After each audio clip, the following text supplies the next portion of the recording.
mine being a thing of investment. And so I really always push that narrative in our household. Mine is a terrible thing to waste, but an amazing thing to invest in. So because of that, she pushed me to apply for some scholarships. I got a scholarship that don't even know it exists anymore, but at the time it was called Teaching Fellows. And so able to get a full scholarship to go to North Carolina Central University, historically Black college university down in Durham, North Carolina.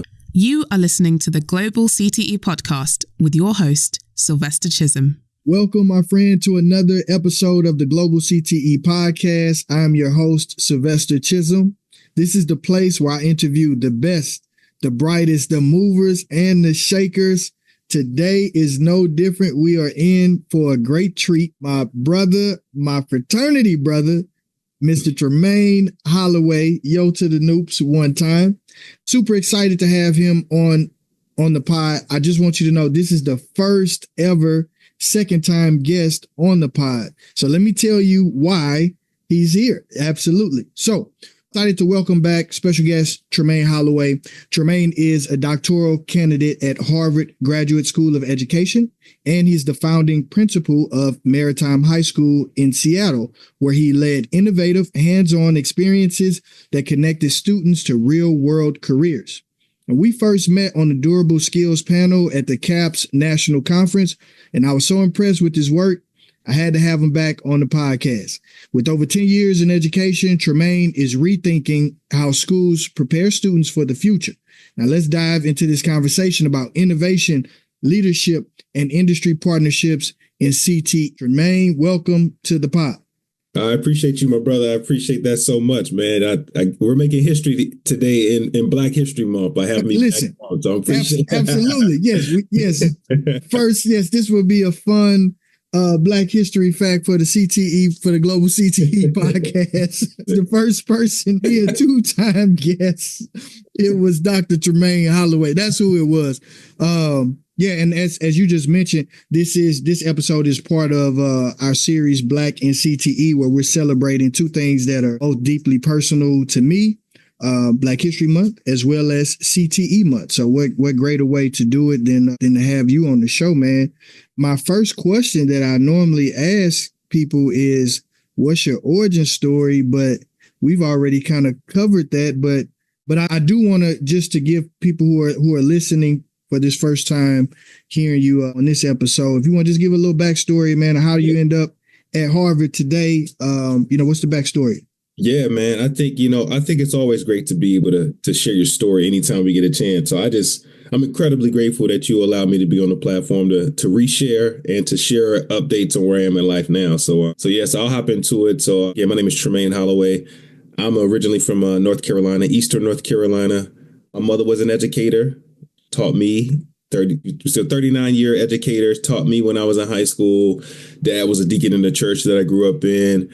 Both my grandmothers were what I call community organizers in their own way. Maternal grandmother was a civil rights community organizer. She worked with folks like Jesse Jackson and Al Sharpton. And then my maternal grandmother was my Sunday school teacher. And then I also have my older sister who is also an educator herself. She's actually a kindergarten teacher currently right now. So I come from a family that really values acts of service as the highest form of compensation. So for the longest time, man, and like I shared before, like the longest time that I didn't really feel like that was my calling when I was younger. I had aspirations to be a professional athlete. I thought I was going to be a NBA basketball player or either an NFL wide receiver. But unfortunately, when I was in high school, my senior year, I suffered a tragedy, and it's still it's just a memory that's implanted in my brain to this day. August 4th, 2005, I did everything right. At least I felt like I did everything right. I made every catch. I made every play. I made every block. I did everything right in my mind, but still something went wrong. A 300-pound lineman fell on my leg, breaking it in two places. And I didn't really feel the pain until those scholarships, those coaches stopped calling me. Right. And so I knew at that particular moment in time that I had to do something different. And fortunately, I had a mother who was in education who really pushed me and really valued mine being a thing of investment. And so I really always push that narrative in our household. Mine is a terrible thing to waste, but an amazing thing to invest in. So because of that, she pushed me to apply for some scholarships. I got a scholarship that don't even know it exists anymore, but at the time it was called Teaching Fellows. And so I was able to get a full scholarship to go to North Carolina Central University, an historically Black college university down in Durham, North Carolina. Caveat was I had to teach for at least 4 years when I left the university. So that was my entry point to education, which was grateful. And I still got to play basketball at NCCU. So shout outs to Coach Lavelle Moulton for giving me that opportunity to do so. From there, man, became a math teacher. Did a high school math for 4 years, really enjoyed it, really fell in love with education, decided that I wanted to make more of a macro impact on the education world, decided to go to come to where I am currently right now, actually, years ago. Enrolled at Harvard University for my master's degree in school leadership, and then just had a mentor who really encouraged me to follow my curiosity with the hopes that it would lead me to my passion. So always wondered about the Pacific Northwest and always wondered what it would be like to be in the greater Seattle area. And so on a leap of faith, man, just moved my family and I out to Seattle, unsight unseen, right? So the rest really was history from there. Was there for 7 years. Had the opportunities to lead schools, specifically Maritime High School, which was something that I had a chance to found myself and really build from just the nucleus and the nemesis of where it started. And so that put me on a trajectory to think more system level wise as well. I thought about the work we were doing at Maritime, how we were making cross collaboration happen for our youth, our young people. How were we getting people engaged with the maritime industry and the world in itself, giving them opportunities to really break generational curses and create intergenerational wealth potentially.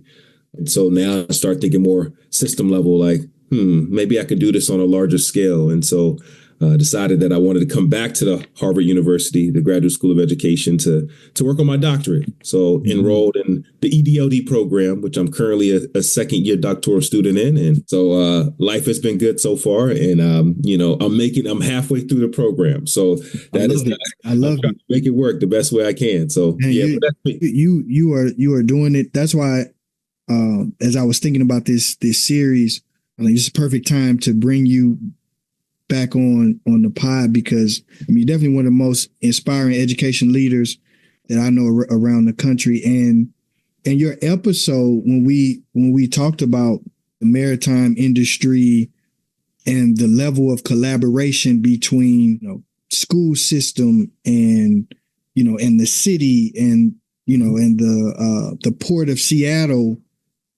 really I received so many messages about that episode and how it opened up people's minds across the country who were trying to find different ways to leverage industry and create real partnerships and real experiences. Yeah. Who else did I have on the pod that spoke very highly of you? The Harbor School, the New York Harbor School. They inspired me. So yeah. So we had them on the pod too. I want to go back to something. Family, as you shared that story, family, education, and I'm hearing that civic engagement, that as a responsibility is important. You mentioned your grandmother, and the work she was doing. I'm curious, what's the best piece of advice your grandmother gave you that still sticks with you? Ooh, man, that's a great question. My grandmother, she's gone on to be with the ancestors now, but I know one of the things I just really always remembered her really trying to instill in me was having a moral compass and always fighting for what's right and what is just. She was a fighter, man. Like, she was a fighter. And I think my mother would attest to the fact that if I didn't have my grandmother in my life, I probably wouldn't be where I am right now. She really cared a lot about family and protecting the folks that she loved and cared about. And she just really wanted to make sure that we had opportunities that we deserve to have, right? She really believed in loving out loud. And what I mean by that is, like, I believe that justice is actually love in action and love out loud, right? So when it comes to that, it's about making sure that people are living in a world where they have just the same amount of opportunities and access as people who may not look like them. And my mother grew up, my grandmother, again, she worked during the civil rights movement. So she experienced, pre-civil rights, as a child, right? Growing up in segregated institutions, schools, not having access to higher levels of education during her time as a Black woman, but not letting that defeat her and what she felt like her life purpose was. And that was to really help others and serve others. And I think it took people like my grandmother to really not only just grandmother's prayers, but I think it was just the foresight to see that eventually one day the generations that are coming after us are going to have it better off. And so we got to do what we can. We got to do what we need to do in this generation to make sure that that becomes a reality for them. Yeah. So I know my grandmother put in a lot of time with that. And so I'm just incredibly grateful to her for her resilience to push through, to see something greater than herself beyond her own generation that really has reverberated in my generation and even in my children's generation now. Right. So, yeah, incredibly grateful to her. Yeah, so it's powerful. I think that's when you mentioned that, I had to ask. I had Carlos Moreno. I don't know if you know Carlos. Yeah. From Big Picture. Yeah. Yeah. And he had referenced his grandmother, and it's always something about the grandmothers, man. Like it's like they're special levels of wisdom if you're blessed enough to have that great grandmother, and it leads to that generational impact that transforms families, that moves the family to the next level around education, civic engagement, economic upward mobility. Like a lot of that starts with those grandmothers thinking differently, Yeah. I'm curious, how is that wisdom showing up in your work today, as you walk Harvard's campus? Yeah, it's about legacy, man. One of the reasons why. So when I signed my name, man, to honor the legacy of both my grandmothers, actually, I signed my full name. My full name is Tremain Holloway, and the Edge represents my maternal grandmother's last name, and Holloway obviously represents my paternal side, so my father and my father's mother, because I'm really thinking about their legacy and how impactful it was on me. And so even my son, right? My son has Edge in his middle name too. So it's like the passing down the legacy. So fast forward, here I am now with my family here on the campus of Harvard University, going to school as a doctoral student. I'm trying to make something that, a while ago, people thought that was unattainable for them, right? I'm really trying to deconstruct and normalize assumptions that places like Harvard, the Ivy Leagues, the Stanfords, the Berkeleys, are not places for us, or we don't belong in these places. And so I think having the opportunity to have my family here this time, it's about legacy. It's about letting my children know that anything is possible, and they also belong in these spaces, and their brilliance deserves to be on display in these spaces as well. So having the chance to just be able to walk on the campuses here in the Cambridge area, I believe gives my children just the foresight to say, well, if dad can do it, then I can do it too. And it's attainable. So it's just been an amazing experience to have, especially my oldest. So I have a 16-year-old. And so she's closer to that age of, applying for colleges or thinking about things post-secondary wise. And so I think her actually being here on campus or right next to it, very adjacent, it feels like it's more attainable for her. In terms of applying and thinking about being here as a student. Yeah, that's powerful, man. That the story you shared, and I appreciate you framing it from this standpoint of legacy, and now to your 16-year-old. Let's stay there for a minute. That's a powerful opportunity of exposure for your 16-year-old as she's thinking about next steps for her. How do you process that as a parent and the importance of exposure for your kids? Yeah, man, I feel like I can't answer that without telling the story of how I even got here, to be honest. Funny, I think the last time when I was on, I was telling you that I was applying, like I was in the process of applying for the doctoral program here at Hugsy, so here we go, fast forward 2 years later, I'm here. But that story came about where I remember it like it was yesterday when I was applying, and I had, so she was in 8th grade at the time. And I remember that we just had to have the conversation as a family unit to say, hey, like, here's an opportunity for me to at least apply for this program. And we knew that, her being in the 8th grade that, high school was the next year. And so if we were going to make any transitions, it had to be that year, because that's a pivotal moment, right? Like, you don't want to break the trajectory. We were in Seattle for 7 years. So Seattle was home for her, for both my kids, right? Well, all three of my kids. But at the time we had two. So I remember that was a school, actually a former school that I worked at as an assistant principal, Aviation High School, which is also a part of the CAPS network. And shout out to Therese Tipton. She's still the principal there to this day. Who gave me a really good start as an AP. And it's like a really phenomenal school to be in Seattle, and it's application based, so students have to apply. So the same time I was applying for Harvard, she was applying for that school. And we ironically found out on the same day that we both got into our schools of choice. So imagine that conversation that we had to have. But, I'll be honest, man, I went into that conversation with her very authentic, very upfront, and it wasn't about, controlling the destiny for her. It was really about hearing her out. And I even told her, like, Harvard's going to be here. Like, I don't really need to go. Like, I can go any other time. Like, this, I really want you to feel like you have the opportunity to make a decision for yourself. And if wanting to go to aviation or go to this school is what you want to do, I'm fully support that. And, I can always go later. And I never forget what she told me. She was like, I want you to chase your dreams so I can know what it feels like to chase mine. And her saying that was just super powerful, right? And just super palpable at that time. So it allowed me to say, okay, well, I guess this is what we're doing. So obviously we made the decision to move from Seattle, Washington to Boston, Massachusetts. But her just, quote unquote, sacrificing something that she wanted to do to ensure that I had an opportunity to chase a dream of mine is something that will live with me forever and ever, right? And I think it takes a lot for a teenager to really have that level of empathy, that level of just emotional intelligence and understanding. So I still recall and remember that to this day. And that's really been the motivating factor to make sure that she's good, to make sure that she has everything that she needs here. And that's not to say that the transition hasn't been rough, right? She's a teenager. So our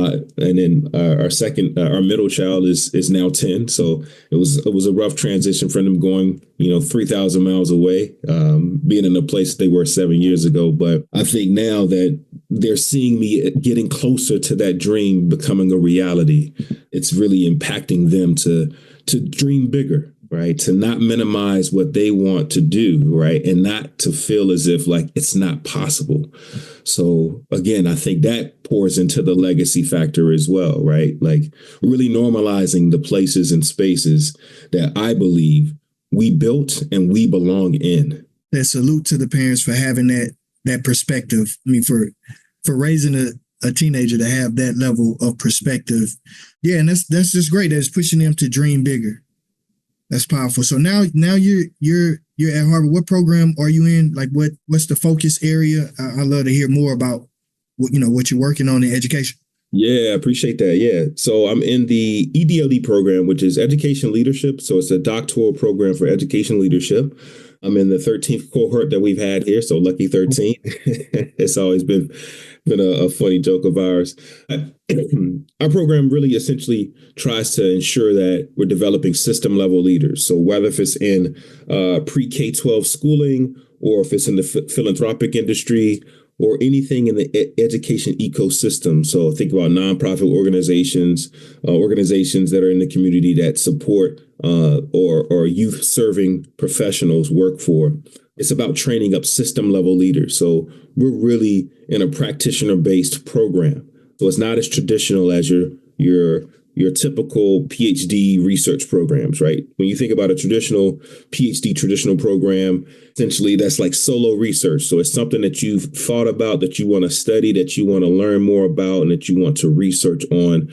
And that's like your choice. So that's typically a traditional route. Ours is a little bit different, where we have the 2 years of coursework like a traditional program would have, but there's also a cohort focus on it. So it really, typically our program takes about 25 students a year, or 25 young professionals, mid-career professionals.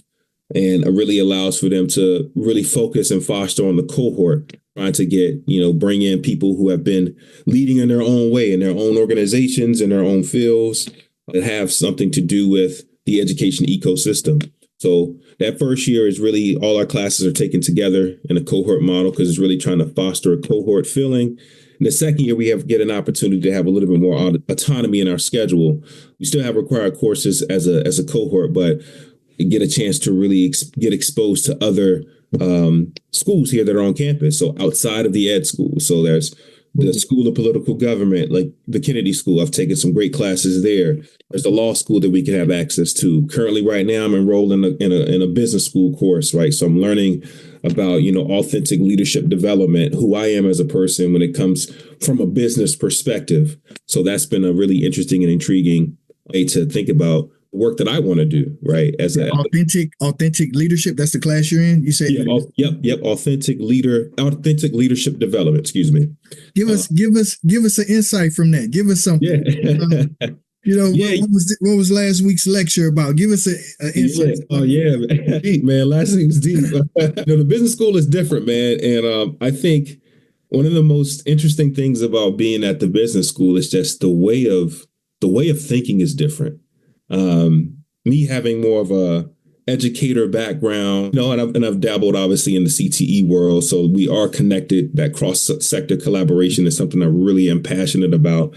We're talking about people who are, going strictly for the MBA, worked in, who've had the real strong entrepreneurship, leadership skills, who have started their businesses, who worked in companies and high up in level business positions. And when I think about most of the time when people think about the business school, people most of the time think about it from like what they see in the movies, like, the cold calling, case study method, and all that is true. Like, don't get me wrong, like all that happens for sure. Maybe not to the level of what you see in the movies, but it definitely is happening at the business school. What I like about the class that I'm taking currently at the business school is it's not necessarily set up in a case study method way where we're studying, different organizations and companies and decisions that they've made and learning from that. It's actually, this class is really focused on you as the protagonist in your own case study. So it's really thinking about your leadership style, the things that you have done, decisions that you have made, the physical career imprints that you have that allow for you to be in the place that you are right now currently. So that's been really intriguing for me because it's allowing me to really be more purposeful and more intentional about, what I desire to do. And obviously, I've shared with you that, my ultimate goal, or one of my ultimate goals, is to become a superintendent of a large school district, right? And I think with that, I need to be very clear about the vision that I have for myself, my own purpose, my own leadership, and how that catapults me into a role of that nature. And so I really appreciate about this class particularly is that it's allowing me to unpack that. And the reasons why I, aspire to have such a role like that, but not get so married to the role that it becomes a imprint on my own identity. Because we have to realize that oftentimes in the world that we live in, society-wise, man, we equate what we do to who we are. And we have to be willing to separate that. We are who we are because of who we say we are. We shouldn't allow the external things to really dictate our worth and our value. So this class is a little bit different, right? It really just makes you the protagonist in your own case study of how you have been a leader and reflect on your leadership. I'm curious if you have anything for this. I know a lot of people struggle with what you just said, that the identity is my title at work, or, even mother, father, husband, wife, like those sorts of things. But specifically with the career part, like, have you learned any strategies to move beyond that place, like what you're saying, to say that, like, no, I make that call on I am who I say I am? Yeah, that's a great question. And I'll be transparent. I'm still, I still wrestle with that myself, right? I think one thing I will say, though, is with time, you learn who you are and more about yourself. And I think one of the most valuable lessons I've learned is that, through life's crucibles, there are lessons that come to you, right? And through you. And because you've gone through certain things, you may operate a certain way, or you may have a certain disposition about things. Me breaking my leg in high school was a life crucible. And to be 17 years old at that time, thinking that my world was ending. Right. But here I am now in my 30s. And I'm like, that was just a stepping stone that really put me on the trajectory of what my true life's calling was. That's really to inspire people, to give hope, right? To live by my acronym of helping other people evolve. And I think if I hadn't had that opportunity to experience a life crucible where I felt like things were ending for me, or something that I, had a dream had ended, right? I might not have been able to be in front of you here today and saying like, hey, like, I'm excited about what my future holds. I'm excited to just obtain my superintendent license. I'm excited to be in the second year of my program. And I also think that, when I was younger, I was subscribing to a lot of external things and external factors because that's all I saw, right? Mm-hmm. Like where I came from, people who look like me, where you had to be an athlete because that was your way out, or you had to be in entertainment because that was your way out. I didn't see the math teachers. I didn't see people in the community that were doing, the community organizing work, with the exception of my grandmother, right, who were actually making it out, quote unquote. So I think when it comes down to it, like the strategy, there's not a real strategy that I've, quote unquote, I could say that I've realized, but I think it comes with time, right, and confidence. Ultimately, you realize that, life, it's not necessarily about the things that happen to you. It's about how you react to those things that are happening to you. And you can control that. Like you really can control how you react. That's man, that's so powerful. And that's something I was just telling one of my buddies yesterday, was having some challenges within his business. I was like, man, focus on what you can control, you know? Like, and I mean, I was explaining, that's how I try to operate, is control what I can control and let the rest go, which means a lot of times focusing more on inputs. I can focus on the seeds I plant, the goodwill that I try to deliver into the world, but you can't predict the outcomes on how that's going to land, So just focus on what you can control. With that being said, I'm curious. There's a lot going on in the education landscape right now. What are some things that you're curious about, that has your attention? Yeah, to your point, man, there's a lot that's going on in the education world right now, for sure. I mean, things are being shaken up, for various reasons. We have, a different administration currently at the moment in time right now that's also, having some impacts on the educational world, wondering if the US DOE is going to become obsolete, if it's going to stay open, right? Those conversations are happening. I think if there's ever been a time where we need to really think about reimagining education, is now. I think we too often have thought about education from a traditional mindset. We've thought about it in a way where it's about, teacher lecturing and giving information, but where's the two-way passing with that? How is the student being a contributor to the learning environment as well? And so I've always just had the philosophy and mindset of we got to start viewing schools as not just as community hubs, but we also got to view the community as a learning laboratory.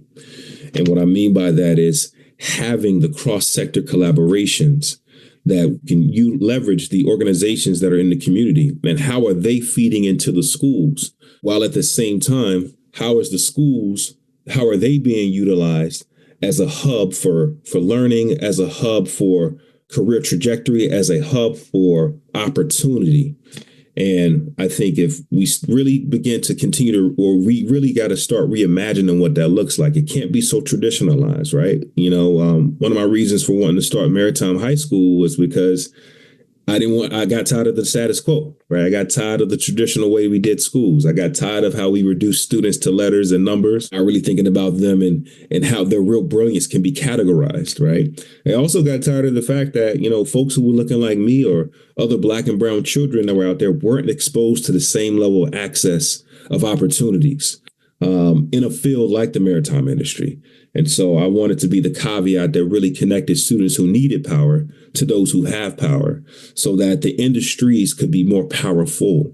There's a quote, I can't remember the author, but I was reading something the other day, but the quote says, diversity is the birthplace of innovation. Diversity is the birthplace of innovation, excuse me.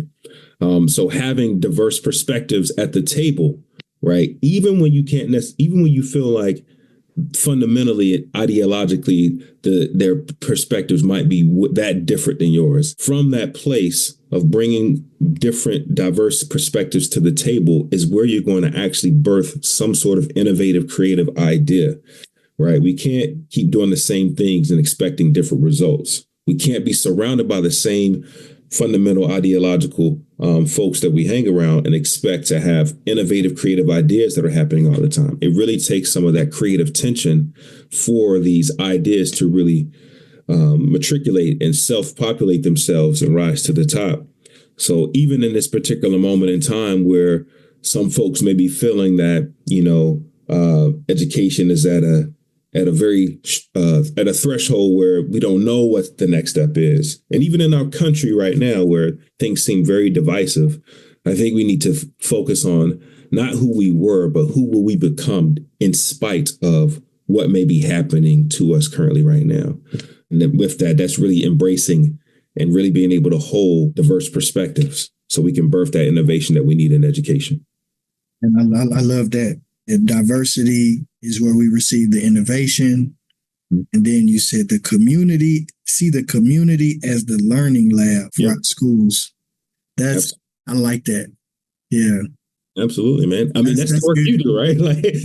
It is, but it's so funny is that because it's in some ways it's so non-obvious, but but then it's like, well, why aren't we doing more? Why aren't we fully leaning in to that in a deeper way? So I think that's the mark of the innovators who are leaning in on that way, and then hopefully we find more people that follow suit as you start to see the impact, the results that a place like Maritime gets, where students are walking out of there with credentials and careers, which creates more economic upward mobility for their families, which in turn supports the community. So it's like it's a win all around.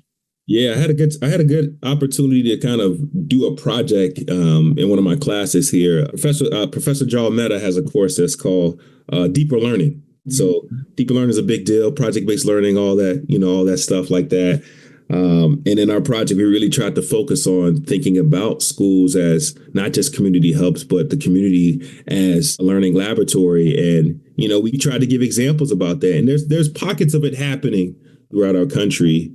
I think in Virginia currently right now, there was a issue that with students in truancy, right? And one of the main issues about truancy is, trying to get students to actually come to school, right? Which is the truancy challenge, right? Like we're trying to get kids to come to school. And unfortunately, if they don't come to school, then they get petitioned. And so they have to have an experience with, unfortunately, the criminal justice system, right? They get impacted by that, right? So one of the just like fundamental ideas was just to think about it from that perspective, right? Like, how can we reduce or minimize the opportunity for students to be able just to get to school? Well, if they're having issues with that, why don't we bring the courts to the school?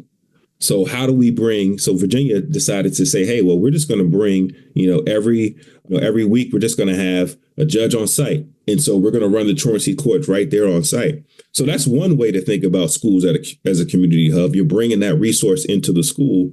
But how are we going to expand that by thinking about it as a learning laboratory? How about give students an opportunity to really see what the day of a life of a judge is by having that judge there in the school, having them interact with the educators that are there, creating projects that are based on learning about the criminal justice system. So teachers can actually have interactions with a real life person who's in the community, who's actually serving in the criminal justice space. So that was like really thinking about it as a two-way street. So not just bringing that person in, but how are we leveraging that person within our school community to create learning experiences that are powerful, right?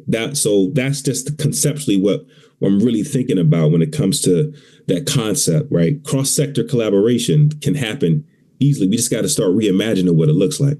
And keeping that word at the forefront, collaboration, that spirit of collaboration, that helps create that unlock for people, instead of seeing it as like you stay over there in your silo, I stay over here in mine. But it's like, no, think think in that way of collaboration. You mentioned like at Harvard the program's a little different. Like, so the dissertations like the capstone. Any thoughts on what you may want to do in that? Yeah, man. Yeah, that's a sensitive spot, but I'll definitely talk about it because you're my boy. So, yeah, our program is one of the reasons why I was really intrigued by the EDLD program here at Harvard was because, one, the time frame of it. So it's a 3-year program, so it's pretty intensive in terms of being a doctoral program, but also because it was a practitioner-based program. So essentially, it's a full-time program where you're bringing folks in to do 2 years of coursework. And then in that 3rd year, you actually do what's called a residency. So in our 1st year, it's a cohort model. So we're bringing in up to 25 people and from all walks of life, of all different parts of the education ecosystem. Mm-hmm. We're taking classes, all of our classes together in that 1st year to really build the relationships with the cohort. And then in the 2nd year, like I said before, you get that opportunity to have classes in different schools here at Harvard. But that 3rd year, you get exposed to actually taking what you have learned and then utilizing that in a respective organization, right? So this can be a philanthropic enterprise. This could be a nonprofit organization. It could be a pre-K-12 school system, any type of organization that's within the education ecosystem space. And so as you're working in this organization, you're really working on a change project. So really coming in and being a change agent, trying to help support that organization with making some sort of change within those 10 months, right? And you're actually developing your capstone dissertation by working on that change project. So traditionally in the PhDs, you're doing like solo research, right? You find something that you're interested in, you begin to research, you get the data, qualitative analysis, right?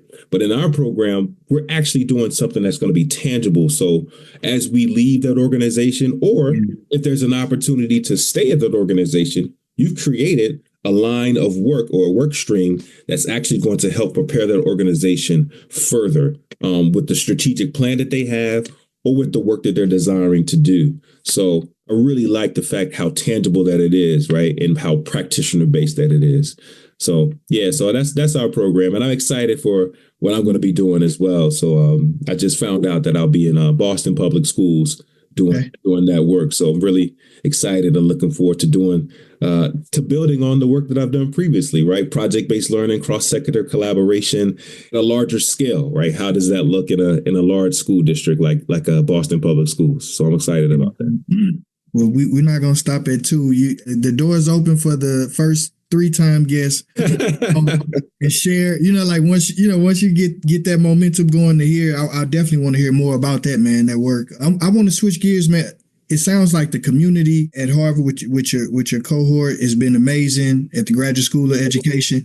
I know you have this conference coming up, the 2025 Alumni of Color Conference. Oh yeah. With the theme, the power of critical hope, reset, reimagine. Talk to me about the conference coming up at the end of February. Who should come? Why they should come? Yeah. So first off, I'll say, man, thanks for shouting that out, man. That's beautiful. I love that. I have the opportunity to be a co-chair for Harvard's Graduate School of Education's annual Alumni of Color Conference. So it's happening at the end of this month.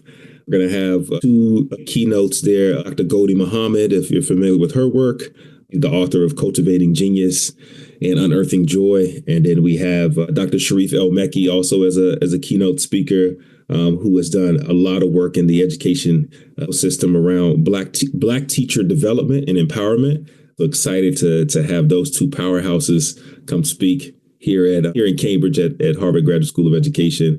It's open to everybody. I know it says Alumni of Color Conference, but it's open to everyone. And it's really about celebrating Black and brown folks, or celebrating folks of color who are doing some tremendous things in the education ecosystem in this sphere. And so it's an opportunity to bring people. It's a homecoming type feeling is what I try to tell folks, right? Like not just the alumni of the Graduate School of Education, but it's a free conference. I'll definitely make sure I share the link with you as well, just to make sure you have it if you want to share with your. Definitely. We'll definitely share that out. But yeah, I saw you posted that on LinkedIn, and I just wanted to. I'm like, wow, this is a powerhouse opportunity and event for all those in the space of education. So we definitely want to shout that out for sure. As I bring it to a close, man, this is the question I ask everyone, and I'm curious. And now you have your education cap on. What are your thoughts? What's your vision for the future of CTE?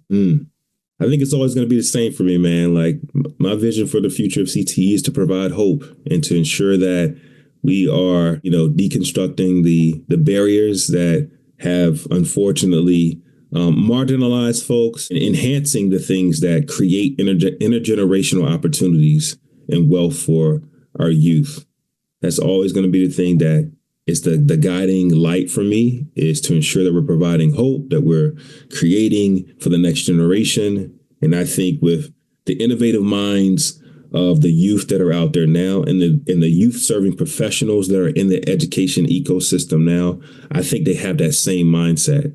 As tough as the world may be at this moment in terms of the divisiveness and the political nature of things that are happening, I really do believe that this next generation is really going to push us to be greater when it comes to education and educating young people and giving them access and opportunities. So I'm excited to see what the world holds, specifically CTE. Absolutely. Thank you so much, Tremain. Appreciate you sharing your wisdom. Dream bigger, reimagining education, community as the learning lab, and so many other great insights have been shared on this episode. If you enjoy it, don't be selfish. Share it with a friend or a colleague who definitely needs to hear this wisdom that was shared here today. Tremain, if anyone wants to connect with you, what's the best place they should go? Yeah, you can easily find me on LinkedIn for sure. Typing in my name, Tremain Holloway, as well as other social media platforms. You can easily just type me in and I'll show up for sure. I'm definitely active on LinkedIn, probably the most. Absolutely. There it is. Until the next episode, remember, you don't have to be great to get started, but you have to get started to be great. Peace. Thank you for listening to the Global CTE podcast. Be sure to like and subscribe to be the first to know about future episodes.